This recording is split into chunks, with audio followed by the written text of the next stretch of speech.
Hi friends, അസ്സലാമു അലൈക്കും. അപ്പം ഞാനിന്നിവിടെ ബോട്ടി റോസ്റ്റിൻ്റെ റെസിപ്പി ആയിട്ടാണ് വന്നിട്ടുള്ളത്. നമുക്കിത് എങ്ങനെ ചെയ്യാമെന്നൊക്കെ നോക്കാം.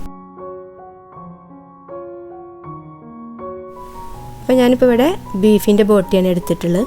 ഇതുപോലെ ചെറിയ കഷ്ണങ്ങളാക്കിയിട്ട് കട്ട് ചെയ്തിട്ട് എടുക്കുക. ഇത് വെന്ത് വരുമ്പോൾ ഇതിലേക്കും ചുരുങ്ങിയിട്ടുണ്ടാവും കേട്ടോ, ചെറിയ കഷ്ണങ്ങളായിട്ടുണ്ടാവും. പിന്നെ ഇത് നമുക്ക് കിട്ടുന്ന സമയത്ത് നല്ലോണം ക്ലീൻ ചെയ്തിട്ടാണ് കിട്ടുക. എന്നാലും നമ്മൾ വീട്ടിൽ കൊണ്ടുവന്നതിന് ശേഷം കുറേ പ്രാവശ്യം, ഒരു 10-12 പ്രാവശ്യം വെള്ളത്തിൽ കഴുകിയിട്ടെടുക്കണം. കഴുകുമ്പോൾ കുറച്ച് ഉപ്പ് കൂടെ ഇട്ടിട്ട് കഴുകിയെടുത്താൽ മതി. അങ്ങനെ നന്നായിട്ട് കഴുകിയെടുത്തിട്ടുള്ള ബോട്ടിയാണിത്. ഇനി നമുക്കിതിലേക്ക് ആവശ്യത്തിനുള്ള വെള്ളം ഒഴിച്ചിട്ട് ആദ്യം ഒന്ന് തിളപ്പിച്ചിട്ട് ആ വെള്ളം ഒന്ന് ഒഴിച്ച് കളയുക. ആ ഒരു ബാഡ് സ്മെല്ലൊക്കെ പോകാൻ വേണ്ടിയിട്ടാണ് കേട്ടോ. അപ്പോൾ അതാ ആവശ്യത്തിനുള്ള വെള്ളം ഒഴിച്ച് കൊടുത്തിട്ടുണ്ട്.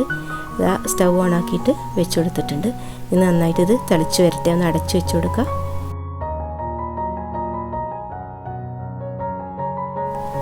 അപ്പോൾ ഇത് നന്നായിട്ട് തിളച്ചിട്ടുണ്ട്. ഇനി നമുക്ക് ഫ്ലെയിം ഓഫ് ചെയ്തിട്ട് ഒന്ന് അരിപ്പയിലേക്ക് ഒഴിച്ചു കൊടുക്കുക.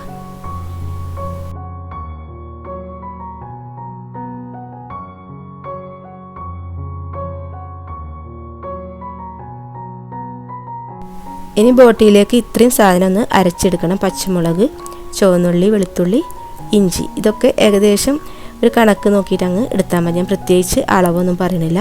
പക്ഷേ ഈ ഒരു ബോട്ടി ആയതുകൊണ്ട് കുറച്ച് വെളുത്തുള്ളി ഒക്കെ ചേർത്ത് കൊടുക്കണം, ഇഞ്ചിയൊക്കെ ചേർത്ത് കൊടുക്കുന്നത് നല്ലതാണ്, അതിൻ്റെ ഒരു ബാഡ് സ്മെല്ലൊക്കെ പോകാൻ വേണ്ടിയിട്ട്. ഇനി ഇതാ കുക്കറിലേക്ക് ബോട്ടി ഇട്ടിട്ടുണ്ട്.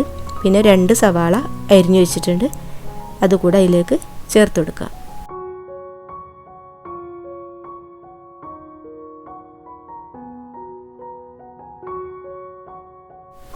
ഇനി ചതച്ചെടുത്തിട്ടുള്ള ആ പച്ച മസാല അങ്ങ് ചേർത്ത് കൊടുക്കുക.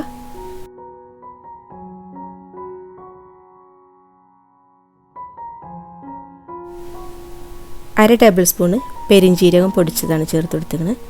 പിന്നെ 1/2 ടേബിൾ സ്പൂണോളം ഏകദേശം ഇട്ട്, അത്ര തന്നെ ഉണ്ട് വേണ്ട, കുരുമുളക് പൊടി. പിന്നെ പട്ട, ഏലക്ക, ഗ്രാമ്പൂ, 2 കഷ്ണം പട്ടയും 3 ഏലക്ക 3 ഗ്രാമ്പുമാണ് ചേർത്ത് കൊടുത്തത്. 1/2 ടേബിൾ സ്പൂണ് എരിവുള്ള മുളക് പൊടി. പിന്നെ ഒരു 1/4 ടേബിൾ സ്പൂണോളം പിരിയൻ മുളക്, കാശ്മീരി ചില്ലി, കുറച്ച് വേപ്പില, പിന്നെ ഒരു മുറി നാരങ്ങയുടെ നീര്. അപ്പോൾ നാരങ്ങയുടെ നീര് ഇങ്ങനെ ഒഴിച്ചെടുക്കുന്ന ഇടയിൽ ഒരു കുരു പെട്ടുണ്ട്, അത് നമ്മൾ സ്പൂൺ വെച്ചെടുത്ത് മാറ്റാം.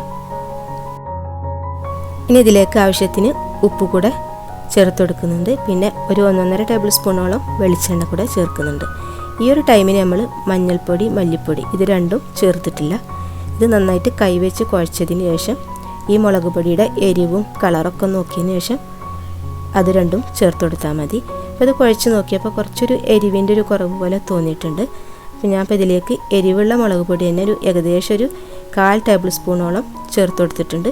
ഇനി ഒരു 1/4 ടേബിൾ സ്പൂൺ തന്നെ മഞ്ഞൾപ്പൊടി കൂടെ ചേർത്ത് കൊടുക്കുക. ഇതുകൂടെ ചേർത്തിട്ട് നന്നായിട്ടൊന്ന് കുഴച്ച് നോക്കാം. ഇതിലിപ്പോൾ എരിവൊക്കെ പാകത്തിന് തന്നെ ഉണ്ട്. ഇനി നമുക്കിതിലേക്ക് മല്ലിപ്പൊടി ചേർത്ത് കൊടുക്കാം. അപ്പോൾ ഏകദേശം ഒരു 3/4 ടേബിൾ സ്പൂണോളം മല്ലിപ്പൊടിയാണ് നമ്മളിപ്പോൾ ഇതിലേക്ക് ചേർക്കുന്നത്. അതുകൂടെ ചേർത്തിട്ട് നന്നായിട്ടൊന്ന് കുഴച്ചെടുക്കുക. എന്നിട്ട് പിന്നെ ഇതിൽ വെള്ളമൊന്നും നമ്മൾ ചേർക്കണ്ട. വേവിക്കുന്ന നേരത്ത് ഇതിങ്ങനെ നന്നായിട്ട് കുഴച്ചതിന് ശേഷം അടച്ചു വെക്കുക. ഒരു 10 മിനിറ്റ് അടച്ചു വെച്ചതിന് ശേഷം പിന്നീട് നമുക്ക് ഇത് വേവിച്ചെടുക്കുക. ഇനി നമുക്കിത് വേവിച്ചെടുക്കാം കേട്ടോ. അപ്പോൾ ഒരു 8 വിസിലോളം വന്നതിന് ശേഷം നമുക്കിത് തുറന്ന് നോക്കിയാൽ മതി. മീഡിയം ഫ്ലെയിമിലാണ് ഇത് വേവിച്ചെടുക്കേണ്ടത് കേട്ടോ, കാരണം വെള്ളമൊന്നും ഒഴിക്കാതെ വേവിക്കുന്നത്. ഇപ്പോൾ ഇതാ 8 വിസിലിന് ശേഷം നമ്മൾ തുറന്ന് നോക്കി, ഇത് നന്നായിട്ട് വെന്ത് വന്നിട്ടുണ്ട്. ഇനി നമുക്ക് ഒരു പാൻ വെച്ചിട്ടുണ്ട്, അതിലേക്ക് കുറച്ച് ആവശ്യത്തിനുള്ള വെളിച്ചെണ്ണ ഒഴിച്ചു കൊടുക്കുക. ഇനി ബോട്ടിക്ക് നല്ലൊരു സ്മെല്ലൊക്കെ വരാൻ വേണ്ടിയിട്ട് കുറച്ച് ചെറിയുള്ളി അരിഞ്ഞതാണ് ഇതിലേക്ക് ചേർത്ത് കൊടുത്തേക്കുന്നത്. ഇത് നന്നായിട്ടൊന്ന് മൂത്ത് വരുന്ന ടൈമിൽ ഇതിലേക്ക് ഇനി സവാളയാണ് ചേർത്ത് കൊടുക്കേണ്ടത്. അപ്പോൾ ഒരു മുറി സവാള അരിഞ്ഞു വെച്ചിട്ടുണ്ടായിരുന്നു, അത് ഇതിലേക്ക് ചേർത്ത് കൊടുക്കുന്നുണ്ട്. അതുകൂടെ ചേർത്തിട്ട് നന്നായിട്ടൊന്ന് വഴറ്റിയിട്ടെടുക്കുക. എന്നിട്ട് നമുക്കിതിലേക്ക് കുറച്ച് വേപ്പില കൂടി ചേർത്ത് കൊടുക്കാം. ഇതുകൂടെ ചേർത്തിട്ട് ഒന്ന് വഴറ്റിയെടുത്തതിന് ശേഷം നമ്മൾ വേവിച്ച് വെച്ചിട്ടുള്ള ബോട്ടി ഇതിലേക്ക് ചേർത്ത് കൊടുക്കുക.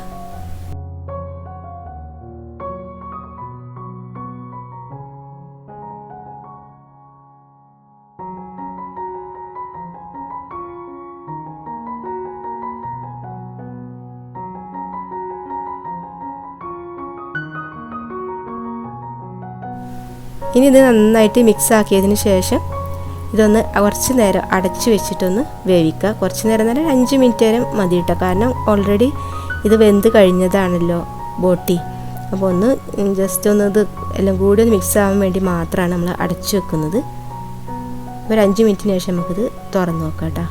ഒരു 5 മിനിറ്റ് കഴിഞ്ഞിട്ടുണ്ട്. ഇനി നമുക്കിത് തുറന്ന് നോക്കി നല്ലോണം എല്ലാം ഒന്ന് മിക്സായി വന്നിട്ടുണ്ട്. നല്ലൊരു സ്മെല്ലൊക്കെ വരുന്നുണ്ട് കേട്ടോ. അപ്പോൾ ഈ ഒരു ടൈമിന് നമുക്ക് കുറച്ച് കുരുമുളക് പൊടി ചേർത്ത് കൊടുക്കുക. ഏകദേശം ഒരു 1/2 ടേബിൾ സ്പൂണിൻ്റെ അടുത്ത്. ഇതിൽ ഒട്ടും എരിവൊന്നുമില്ല കേട്ടോ. ഇത്രയും മുളക് പൊടി ചേർത്തെന്ന് പറഞ്ഞിട്ട് നമുക്ക് പറ്റാവുന്നൊരു എരിവേ ഉള്ളൂ. അപ്പോൾ അതുകൂടെ ചേർത്ത് കൊടുത്തിട്ടുണ്ട്. ഇനി ലാസ്റ്റ് കുറച്ച് വെളിച്ചെണ്ണ കൂടി ചേർത്തിട്ട് ഒന്നുകൂടെ ഇതൊന്ന് അടച്ചു വെക്കുക. ഒരു 5 മിനിറ്റിന് ശേഷം നമുക്കിത് തുറന്ന് നോക്കാം കേട്ടോ. അങ്ങനെ നമ്മളെ ബോട്ടി ഇവിടെ റെഡി ആയിട്ട് വന്നിട്ടുണ്ട്.